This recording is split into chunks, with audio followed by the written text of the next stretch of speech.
সন্ধান সম্প্ৰীতিয়ে আগবঢ়াই নিয়াৰ ক্ষেত্ৰত জুবিন গাৰ্গৰ অৱদানৰ কথা কৈছিলে গতিকে সেই ব্যক্তিগত ন্যায় দিয়াৰ ক্ষেত্ৰত চৰকাৰে কৃপণালী কিয় কৰিছে এই চৰকাৰে যিটো য'ত কৃপণালী কৰিছে তাকে লৈ আমাৰ প্ৰশ্ন আছে গতিকে চৰকাৰে কৃপণালী কৰিব নোৱাৰে নিতুমন্দি এটা কথা স্পষ্ট কথা যেতিয়া ভাৰত আৰু পাকিস্তানৰ যেতিয়া যুদ্ধ হৈছিল যেতিয়া ভাৰতীয় মানুহবিলাকে সকলো সময়তে জানিব বিচাৰিছে যে পাকিস্তানৰ লগত ভাৰতৰ কি হৈছে আপডেটটো বিচাৰি আছিল আৰু চৰকাৰৰ পৰা সেই নিউজটো ছ'চিয়েল মিডিয়াত হওক প্ৰেছ মিট হওক ৰাইজে জানিব বিচাৰে চৰকাৰে সেই সন্ধিয়া সময়ত প্ৰত্যেক দিনে প্ৰেছ মিট দিছিলে কিন্তু এতিয়া জুবিন গাৰ্গৰ মৃত্যু হোৱাৰ পাছত অসমীয়া ৰাইজে তেনেকুৱা এটা পৰিৱেশৰ মাজতে আছে যে আমি প্ৰতিদিনে প্ৰতি মুহূৰ্ততে জানিব বিচাৰিছোঁ যে অসমীয়া মানুহে জানিব বিচাৰিছে যে জুবিন গাৰ্গৰ ন্যায়ৰ ক্ষেত্ৰত কিমান দূৰ চৰকাৰ আগবাঢ়িছে চৰকাৰে কিয় মুকলি মনে ক'ব পৰা নাই যে এইখিনি ক্ষেত্ৰত আমি ইমান দূৰ পৰ্যায়লৈকে পাইছোঁ কিয়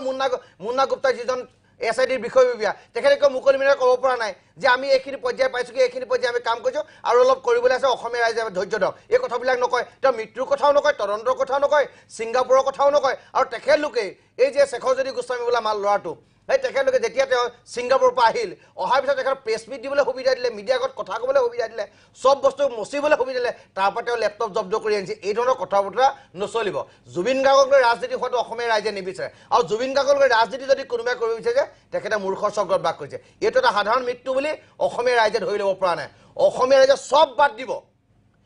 বাদ দিব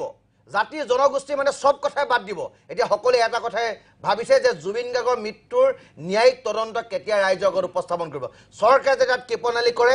তেতিয়া আমি জানিম যে চৰকাৰে ক'বাত ভয় খাইছে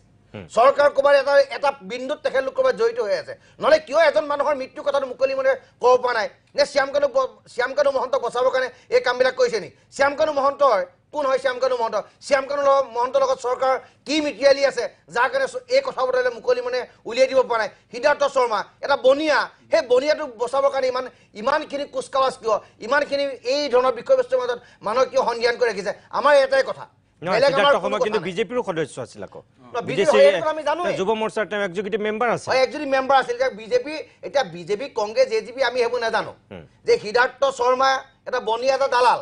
গতিকে এই দালালক ৰক্ষণাবেক্ষণ দিবৰ কাৰণে চৰকাৰখনে কিয় প্ৰস্তুতি কৰিছে কিয় তেখেতলোকে মুকলি মনে কথা পাতিব ক'ব পৰা নাই কিয় মুকলি মনে ৰাইজক দেখাব পৰা যে এইখিনি হৈছে ইদিনাখনি এটা মানুহ মাতিছে ইদিনাখনি কাৰোবাক মাতিছে ইদিনাখনি ড্ৰাইভাৰক মাতিছে ইদিনাখনি চিকিউৰিটি কেইজনক মাতিছে তেওঁলোকৰ একাউণ্টত পইচা কিয় জমা হ'ল সেই কথাটো কৈছে তেওঁলোকৰ চিকিউৰিটি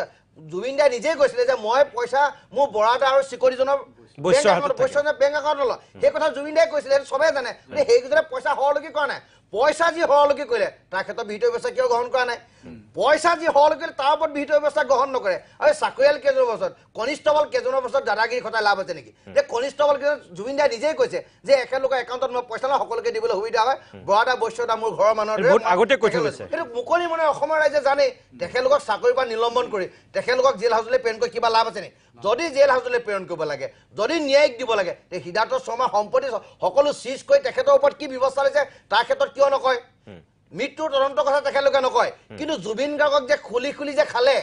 তেওঁ যে তেজ পিপাসুৰ দৰে পিছে ঘূৰি এটা দিনতে দুটা কাৰ্যসূচী তেখেতক দিলে য'ত জুবিনদাৰ অমান্তি আছিল 3 বছৰ 4 বছৰ যে পইচা হিচাপ দিয়া নাছিল 10 কোটি 20 কোটি টকা যে লেনদেনৰ সকলো খাই পেলালে খাৰগুলি ঘৰটো বনাবলৈ লওঁতো কি পৰ্যায়ত যে সেইদিনা সেই আৰ্কিটেক্টজনে মুকলি মনে কৈছে আৰু সকলো মানুহে মুকলি মনে কৈছে আজি বিপুল চেতিয়া ফুকনে কি ক'লে যে জুবিন গাৰ্গে মোক 50,000 টকা দিবলৈ ক'লে পাৰ ষ্টেজত এই সিদ্ধাৰ্থ 5,000 টকা দিছে 50,000 টকা এবিন দিছিলে মোৰ পৰা কাঢ়ি ল'ব বিচাৰিলে মানে ইমান এই মানুহবিলাকৰ ক্ষেত্ৰত বিহিত ব্যৱস্থা গ্ৰহণ কৰাৰ ক্ষেত্ৰত চৰকাৰে কৃপণালী কিয় জুবিন গাৰ্গৰ ক্ষেত্ৰত ন্যায় দিয়াৰ ক্ষেত্ৰত পলিটিক্স কিয়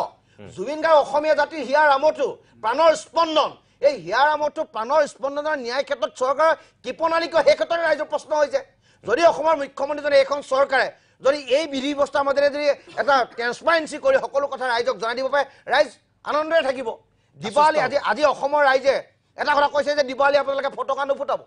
এইকাৰণে কৈছে যে যিদিনাখনি জুবিন গাৰ্গৰ মৃত্যুৰ ন্যায় দিব সিদিনাখনি আমি আৱতৰীয়া দীপাৱলী পাতিম সিদিনা আমি হাজাৰ হাজাৰ লাখ লাখ বম আমি ৰাজপথত পঠাম কাৰণ আমাৰ প্ৰাণৰ স্পন্দন এই জুবিন গাৰ্গ ডাঙৰীয়াই ন্যায় পাইছে কিন্তু তেখেতক ন্যায় নিদিয়াকে আমি ফটকা ফুটাব বিচৰা নাই তেখেতক ন্যায় নিদিয়াকে আমি দীপাৱলী পতাব বিচৰা নাই চাকি বন্তি জ্বলক আমি ঈশ্বৰৰ আৰাধনা কৰা মাংগলিক কাৰ্যসূচী কৰক আমাৰ কোনো আপত্তি নাই কিন্তু আতচবাজিৰে অসমৰ আকাশ বতাহ কঁপাই তুলিব নোৱাৰিব এইটো অসমীয়া ৰাইজৰ প্ৰতিজন ব্যক্তিৰ মনৰ কথা এইটো মনৰ আবেগৰ কথা নহয় মনৰ কথা হৃদয়ৰ কথা এই হৃদয়ৰ কথাটো চৰকাৰখনে বুজিব লাগিব যে আমি আপোনালোকৰ ষ্টুডিঅ'ৰ পৰা কৈছোঁ যে জুবিন গাৰ্গক ন্যায় নিদিয়া পৰ্যন্ত দীপাৱলীত যাতে বোমা ফটকা ফুটাই অসমীয়া মানুহে আৰু অসমত বসবাস কৰা প্ৰতিটো জাতি ধৰ্মৰ মানুহে যে আনন্দ উল্লাস নকৰে কাৰণ এতিয়া আনন্দ উল্লাস কৰিবৰ সময় নহয় কাৰণ যি সময়ত অসমত দুৰ্গা পূজা হৈছে আপুনি চাওক যে দুৰ্গা পূজাত মা দেৱী মংগলাচৰণ কৰাৰ পৰিৱৰ্তে মায়াবিনী গান বহিছে আৰু মাৰ ওচৰত আশীৰ্বাদ লোৱাৰ আগত জুবিন গাৰ্গৰ ফটোখনে সেৱা জনাইছে গতিকে তেওঁ কোন ক্ষেত্ৰত ভগৱানক কম হ'ব যে যি সময়ত অসমৰ মানুহে বা ভাৰতবৰ্ষৰ মানুহে যে মা দুৰ্গাক এটা বেলেগ এটা বিচাৰ ভাবে তেখেতে দুখ লাগিব বুলি মানুহে একো কাম নকৰে কিন্তু সেই সময়ত তাত মায়াবিনী গান বাইছে আজি মন্দিৰ মছজিদত মায়াবিনী গীত বাইছে আজি শিৱদল দেৱীদল বিষ্ণুদল 4 দিন ধৰি তাত পূজা অৰ্চনা হোৱা নাই তাৰ আৰতি হোৱা নাই কিহৰ কাৰণে মায়াবিনী বসন্ত মায়াবিনী এতিয়া এটা জুবিনৰ গীত হৈ থকা নাই আধুনিক প্ৰাৰ্থনালৈ ৰূপান্তৰিত হৈছে আধুনিক প্ৰাৰ্থনা হ'ল এটা আধুনিক প্ৰাৰ্থনা গতিকে মই সেইকাৰণে কৈছো যে যি সময়ত মা দুৰ্গাক পূজা কৰাৰ আগত জুবিন গাৰ্গৰ মূৰ্তিত মাল্যৰ্পণ কৰিছে মায়াবিনী গীত গাইছে সেই সময়ত এই ফটকা ফুটাই এই সময়ত আমি আনন্দ উল্লাস কৰি এটা আখৰিক তৃপ্তি লোৱাৰ সময় নহয় এতিয়া অসমৰ প্ৰতিটো জাতি জনগোষ্ঠীৰ ৰাইজে এই কথাবোৰে নীৰৱে ৰক্ষণাবেক্ষণ দিবলৈ আৰু এটা কথা কৈছো যে অসমত ইছ্যু ডাইভাৰ্ট কৰা কথা চলিছে যি সময়ত ইয়াৰ জুবিন গাৰ্গৰ ন্যায়িকতা সৰ্বত্ৰে কৈছে সেই সময়তে ব্যক্তিলে 6 জনগোষ্ঠীৰ জনজাতিৰ ক্ষেত্ৰত বহুবিলাক কথা ক'বলৈ ধৰিছে অথবা ইছ্যুবিলাক ডাইভাৰ্ট কৰা হৈছে কোনোবাই বাংলাদেশৰ মিয়াৰ কথা ক'বলৈ ধৰিছে আৰু কোনোবাই অন্যান্য কথাবোৰে কৈছে আৰু এখিনি মানুহে জুবিন গাৰ্গৰ চৰিত্ৰ হনন কৰাত লাগিছে যে এইখিনি মানুহ জাতিৰ শত্ৰু এইখিনি মানুহ দেশৰ শত্ৰু গতিকে সেইবিলাকৰ ক্ষেত্ৰতো অসমৰ ৰাইজে খুব সন্তপনে চকু কাণবিলাক দিব লাগিব কাৰণ এইবিলাক কথা চাব লাগিব কোনোবাই আছে কিন্তু নহয় কোনোবাই গোটেই অসমৰ মানুহৰ চকুবিলাক একোটা চিচিটিভি হৈ আছে খুল খাই আছে আৰু কোনোবাই কথা ক'ব পাৰো বুলি ফেচবুকত আকৌ শ্যামকদু মহন্তক বচাবলৈ গৈ তেখেতৰ চাৰিত্ৰিক এটা বেলেগ এটা বৈশিষ্ট্য কথা ৰাইজৰ আগত পাব্লিকেলি কৈ তেখেতক ধোৱাটোলৈকে পাৰ হৈ যাবলৈ দিয়াটো কিন্তু ৰাইজে চাই আছে ফেচবুকত লিখা নাই মানে বেলেগ কথা কিন্তু মানুহে চাই আছে গতিকে জুই একবাৰ জ্বলিব যি মই আপোনাক কৈলো ৰৈ বিনালে যিখন চিনেমা আহি আছে 31 অক্টোবৰত যিখন চিনেমা ৰিলিজ হ'ব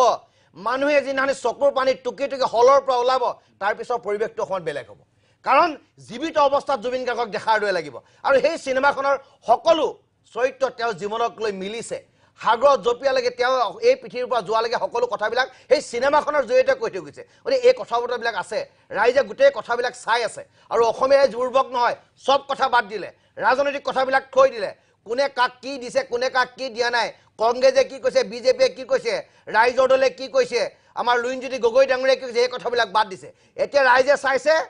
যে জুবিন গাৰ্গক ন্যায় দিয়াৰ ক্ষেত্ৰত এই সকলৰ ভূমিকা কি সেই হিচাপ নিকাছে ৰাইজে কৰিব 26ৰ হিচাপ নিকাছ তাৰ ওপৰত হ'ব যে জুবিন গাৰ্গক ন্যায় দিয়াৰ ক্ষেত্ৰত অসমৰ প্ৰতিটো ৰাজনৈতিক দলে কি ভূমিকা গ্ৰহণ কৰিলে অসমৰ প্ৰতিটো সংবাদ প্ৰতিষ্ঠানে কি ভূমিকা গ্ৰহণ কৰিলে অসমৰ প্ৰতিটো ছাত্ৰ সংগঠন অসমৰ প্ৰতিটো সমাজ সংগঠক অসমৰ প্ৰতিজন বুদ্ধিজীৱীয়ে কি ভূমিকা গ্ৰহণ কৰিলে সেইটোহে নিৰীক্ষণ কৰিছে এতিয়া বেলেগ কথা নাই মানুহে কথাবিলাক কোৱা নাই কিন্তু কোৱাৰ সময় আহি আছে কাৰণ 23 দিন নকৰিলে এমাহ হ'বলৈ আৰু বেছি দিন নাই এমাহ হোৱাৰ পাছত ইয়াৰ পৰিৱেশটো আপোনালোকে চাব আমি কাকো উৎসাহিত কৰা নাই কিন্তু ৰাইজৰ খুব ৰাতি যেতিয়া মনে মনে জুবিন গাৰ্গৰ গানটো শুনে বুকুখন যেতিয়া কপি উঠে যেতিয়া মোবাইলটো অফ কৰি দিয়া যায় সেই সময়তে মানুহে জানে যে জুবিন গাৰ্গ আমাৰ কাৰণে কি আছিল গতিকে আমি পুনৰ কৈছো যে জুবিন গাৰ্গক লৈ ৰাজনীতি কোনেও নকৰিব সি কংগ্ৰেছ হওক বিজেপি হওক CPI হওক AJP হওক ৰাইজৰ দলক কোনেও যাতে এই জুবিন গাৰ্গক লৈ ৰাজনীতি নকৰে এইটো অসমৰ ৰাইজে চাই আছে আমিও চাই আছো আৰু নীৰৱে এই কথাবিলাক আমি নিৰীক্ষণ কৰি আছো